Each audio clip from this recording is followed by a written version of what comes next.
నమస్తే, welcome to you. నేను మీ రాజేష్.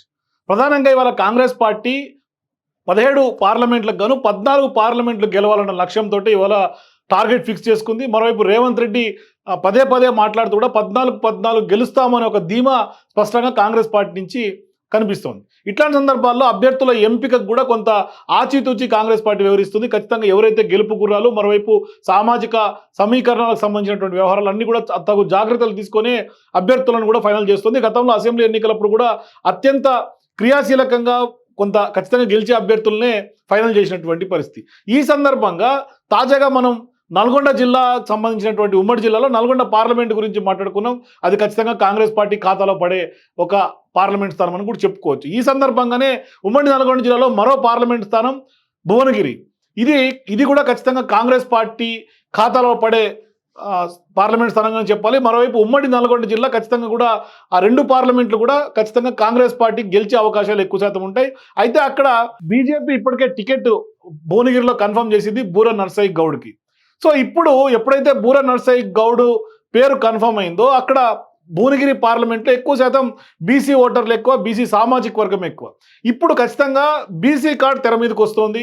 ఎందుకంటే సహజంగానే నల్గొండ జిల్లాలో కొంత కాంగ్రెస్ పార్టీలో కానీ కొంత అక్కడ రెడ్ల ఆధిపత్యం, అంటే ఆ సామాజిక వర్గ ఆధిపత్యమే ఎక్కువ శాతం ఉంటుంది. సో ఇప్పుడు బీసీలు ప్రధానంగా అక్కడ తెర మీదకి వస్తారు. ఎందుకంటే ఎప్పుడైతే బీజేపీ బీసీ కార్డును వాడిందో గెలుపు అవకాశాలు ఉన్నటువంటి కాంగ్రెస్ పార్టీ కూడా కొంత ఖచ్చితంగా బీసీ నేతకే అవకాశం ఇవ్వాల్సినటువంటి పరిస్థితి ఏర్పడుతుందని చెప్పుకోవాలి. సో ఇప్పుడు ఇట్లాంటి సందర్భాల్లో కొంత ఎవరు బీసీ నేత అని కూడా ఒకసారి మనం ఒకసారి ఇన్డెప్త్గా అనాలిసిస్ చేస్తే స్పష్టంగా అక్కడ బీసీ నేతగా ఉన్నటువంటి ఒక ఆస్పిరెంట్ తీన్మార్ మల్లన్న అని కూడా చెప్పుకోవాలి.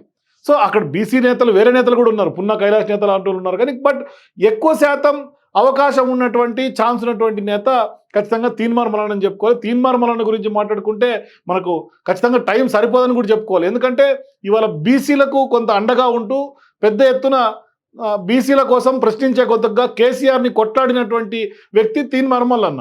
మరోవైపు ఆయన ఎప్పుడైతే మొన్న అసెంబ్లీ ఎన్నికల్లో కాంగ్రెస్ పార్టీలో జాయిన్ అయిన తర్వాత కూడా టికెట్ ఎక్స్పెక్ట్ చేశాడు, కానీ టికెట్ దక్కలేదు. అయినప్పటికీ కూడా ఎక్కడ కూడా నైరాశ్యం, అసంతృప్తి లేకుండా 45 మంది ఎమ్మెల్యేల కోసం కూడా కొంత ఆయన ఉదయం పూట ప్రశ్నిస్తూనే కొంత వాళ్ళలో ఆ పార్టీ కోసం ప్రచారంలో పాల్గొన్నటువంటి పరిస్థితి. మరోవైపు ప్రచారంలో పాల్గొన్నటువంటి వాళ్ళు కూడా కేవలం 2 తప్ప మెజారిటీ ఎమ్మెల్యేలు 43 మంది ఎమ్మెల్యేలు, ఏదైతే 64 మంది కాంగ్రెస్ పార్టీ గెలిచిందో 43 మంది ఎమ్మెల్యేలు తీన్మార్ మల్లన్న పర్యటించినటువంటి ఎమ్మెల్యేలందరూ కూడా, ప్రచారం చేసినటువంటి ఎమ్మెల్యేలందరూ కూడా గెలిచినటువంటి పరిస్థితి. మరి ఇదే భువనగిరిలో ఇక బీసీలు కాకుండా చామల కిరణ్ కుమార్ రెడ్డి కూడా తీవ్రమైనటువంటి, ఆయన కాంగ్రెస్ పార్టీ వైస్ ప్రెసిడెంట్గా ఉన్నాడు, ఆయన కూడా కొంత సీరియస్ ఆస్పిరెంట్ గానీ ఈ భువనగిరి పార్లమెంట్ నియోజకవర్గం నుంచి కూడా పోటీ పడుతున్నాడు, బరిలో ఉన్నాడు. అయినప్పటికీ కూడా కొంత బీసీ కార్డు తెర మీదకి వచ్చింది కాబట్టి కొంత రాజకీయ ఈక్వేషన్స్, అట్లాగే క్యాస్ట్ ఈక్వేషన్స్ చూసుకొని కొంత తీన్మార్ మల్లన్న వైపే కాంగ్రెస్ పార్టీ కొంత మొగ్గు చూపుతుందనే అంశాలు కూడా మనకు తెలుస్తున్నాయి. ఈ సందర్భంగా మనకు అందినటువంటి విశ్వసనీయ సమాచారం ఏంటంటే ఇప్పటికే దీపాదాస్ మున్షి, ఎవరైతే కాంగ్రెస్ పార్టీ తెలంగాణ వ్యవహారాల ఇన్ఛార్జిగా ఉన్నారో ఆమె కానీ, లేదంటే కనుక ఇప్పుడు సీఎం అట్లాగే టీపీసీ అధ్యక్షుడు ఉన్నటువంటి రేవంత్ రెడ్డి కూడా, వీరిద్దరు కూడా కొంత గ్రీన్ సిగ్నల్ ఇచ్చారు తీన్మార్ మల్లన్నకు అనే ఒక అంశం విశ్వసనీయ వర్గాల ద్వారా కొంత మనకు సమాచారం అందుతోంది. మరోవైపు ఉమ్మడి నల్గొండ జిల్లాలో కొంత కోమటిరెడ్డి బ్రదర్స్ వాళ్ళు కొంత ఆధిపత్యం ఉంటుంది. మరోవైపు ఖచ్చితంగా కోమటిరెడ్డి బ్రదర్స్ ఎవరికి చెప్తే వాళ్ళకే టికెట్ ఇచ్చే అవకాశాలు కూడా ఉంటాయి. అయితే వాళ్ళ కుటుంబం లేదంటే కనుక వేరే వాళ్ళు ఎవరైనా వాళ్ళు చెప్పినటువంటి వాళ్ళకే టికెట్లు ఇచ్చే ఒక అంశం ప్రధానంగా నల్గొండలో శాసిస్తూ ఉంటుంది. ఈ సందర్భంగా ఆ అంశం కూడా ఒకసారి మనం చూస్తే అప్పుడు కూడా కోమటిరెడ్డి రాజగోపాల్ రెడ్డి భార్యకు కానీ లేదంటే కనుక తీన్మార్ మల్లన్నకే ఇవ్వాలి అనేది కూడా కోమటిరెడ్డి బ్రదర్స్ కూడా ఇప్పటికే కాంగ్రెస్ పార్టీకి ఒక క్లారిటీ ఇచ్చినట్టుగా కూడా మనకు సమాచారం అందుతోంది. మరోవైపు పెద్ద ఎత్తున బీసీలకు ఇవాళ ఖచ్చితంగా కూడా టికెట్ ఇస్తే ఆప్షన్ తీసుకుంటే ఒకవేళ ఆ ఆప్షన్ కింద లెక్క పెట్టినా కూడా ఖచ్చితంగా బీసీలకు ఇవ్వాలి టికెట్ అనుకున్నప్పుడు తీన్మార్ మల్లన్ననే ఖచ్చితంగా కాంగ్రెస్ పార్టీ ముందు ఆప్షన్గా మిగిలే అవకాశమే ఉంటుంది. మరోవైపు కాంగ్రెస్ పార్టీ కోసం సుదీర్ఘంగా తీన్మార్ మల్లన్న కష్టపడుతున్నాడు. మరి గతంలో కూడా పొలిటికల్ ఎంట్రీ తీన్మార్ మల్లన్న ఎప్పటి నుంచి ఇవ్వాలని ప్రయత్నం చేస్తున్నాడు.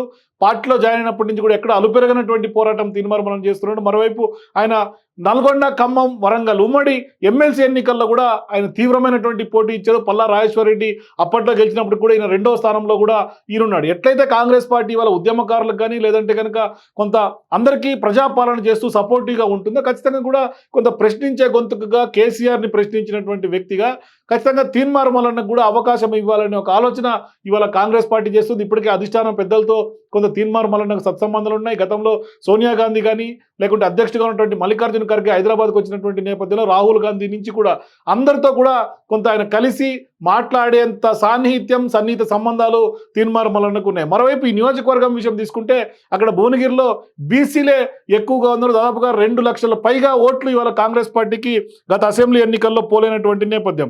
సో ఇక ఇతర పార్టీల విషయం గురించి మాట్లాడుకుంటూ వస్తే కూడా ఖచ్చితంగా కాంగ్రెస్ పార్టీ తీన్మార్ మల్లన్న కానీ చామల కిరణ్ కుమార్ రెడ్డి కూడా ప్రధాన పోటీదారులుగా ఉన్నారు. కొంత బీసీ ఫ్యాక్టర్, కొంత బీసీ ఓట్లు ఎక్కువగా ఉంటాయి కాబట్టి ఖచ్చితంగా ఆప్షన్ తీన్మార్ మల్లన్న అయ్యే అవకాశం ఉంది. కొంత పార్టీ కూడా కొంత గ్రీన్ సిగ్నల్ ఇచ్చారని కూడా చెప్పాలి.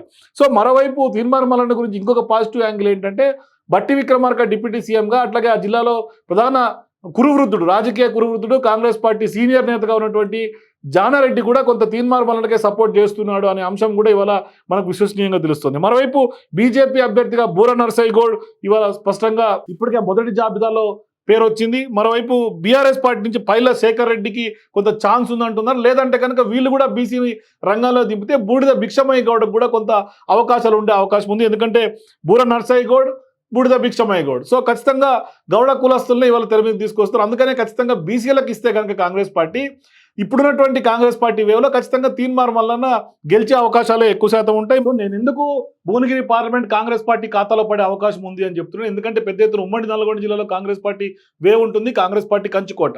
మరీ ముఖ్యంగా మొన్న అసెంబ్లీ ఎన్నికల విషయం తీసుకుంటే అక్కడ పెద్ద ఎత్తున కాంగ్రెస్ పార్టీకి పోలైనటువంటి ఓట్లు 8,17,279 ఈ పార్లమెంట్ పరిధిలో పోలైనటువంటి ఓట్లు. మరి బీజేపీ విషయం తీసుకుంటే కేవలం 74,782 ఓట్లు మాత్రమే బీజేపీకి పోలైంది. ఇక బీఆర్ఎస్ విషయం తీసుకుంటే 5,60,002 ఓట్లు బీఆర్ఎస్ పార్టీకి కూడా పోలైనటువంటి పరిస్థితి. మొత్తం ఓట్లు కనుక 15,12,076 ఓట్లకు గాను పార్టీల వారీగా వచ్చింది. దాదాపుగా 2 లక్షల పైచిలకు ఓట్లు కాంగ్రెస్ పార్టీకి అక్కడ పోలైనటువంటి పరిస్థితి, అంటే మెజారిటీ వచ్చినటువంటి పరిస్థితి.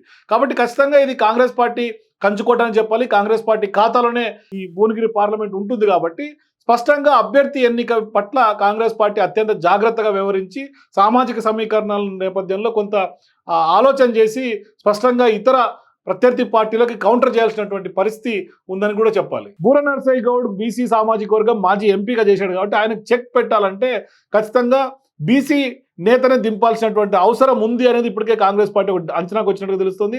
మరోవైపు అధిష్టానం కూడా తీన్మార్ మల్లన్న వైపు కొంత సుముఖంగా ఉన్నట్టుగా తెలుస్తుంది. మొత్తం మీద తీన్మార్ మల్లన్న కొంత ఎన్నికల్లో పార్లమెంట్ పరిధిలో భువనగిరి నుంచి కొంత బరిలో దిగే అవకాశాలే ఎక్కువ శాతం కనిపిస్తున్నాయి. ఒకవేళ ఇప్పుడు కూడా కాంగ్రెస్ పార్టీ ఎంపీ రేస్లో కూడా తీన్మార్ మల్లన్నను ఉంచకపోతే భవిష్యత్తులో ఏంటి? ఎందుకంటే ఇప్పటికే అద్దంకి దయాకర్ లాంటి వాళ్ళ పరిస్థితి కూడా కొంత చర్చనీయాంశం అవుతుంది. కాంగ్రెస్ పార్టీ పట్ల కొంత ఇబ్బందికరమైనటువంటి వాతావరణం కూడా ఉంది. ఎందుకంటే అవకాశాలు వచ్చినప్పుడు కూడా అద్దంకి దయాకర్ లాంటి వాళ్ళకు, కష్టపడే వాళ్ళకు కూడా ఇవ్వట్లేదు అనే ఒక ఆలోచన చాలామంది చేస్తున్నారు. అది ఆ విధమైనటువంటి వాదన వినిపిస్తుంది. ఈ సందర్భంగా కొంత కష్టపడినటువంటి వాళ్ళకి కేసీఆర్ని కొట్లాడి కేసీఆర్ని కొంత ప్రశ్నించినటువంటి గొంతుకుగా ప్రశ్నించి కేసీఆర్ని ప్రతినిత్యం ఆయన చేసినటువంటి అనేక అంశాలు తెర మీద తీసుకొచ్చి ప్రజలకు అవగాహన కల్పించి కేసీఆర్ని గద్దె దింపడంలో కీలక పాత్ర పోషించినటువంటి అనేక మీడియా ఛానల్స్లో తీన్మార్ మల్లన్న కూడా ఒక జర్నలిస్ట్గా ఆయన కూడా తన పాత్ర చేశాడని చెప్పుకోవాలి. ఈ సందర్భంగానే ఖచ్చితంగా కాంగ్రెస్ పార్టీ కొంత ఆయన పట్ల సుముఖంగా ఉంది అని మాత్రం ఖచ్చితంగా చెప్పాల్సినటువంటి అవసరం ఉంది. సో తీన్మార్ మల్లన్న భువనగిరి పార్లమెంట్ నుంచి పోటీ పైన మీ రాజకీయ అభిప్రాయాలు కూడా కామెంట్స్ రూపంలో తెలియజేయండి. For more videos please watch #.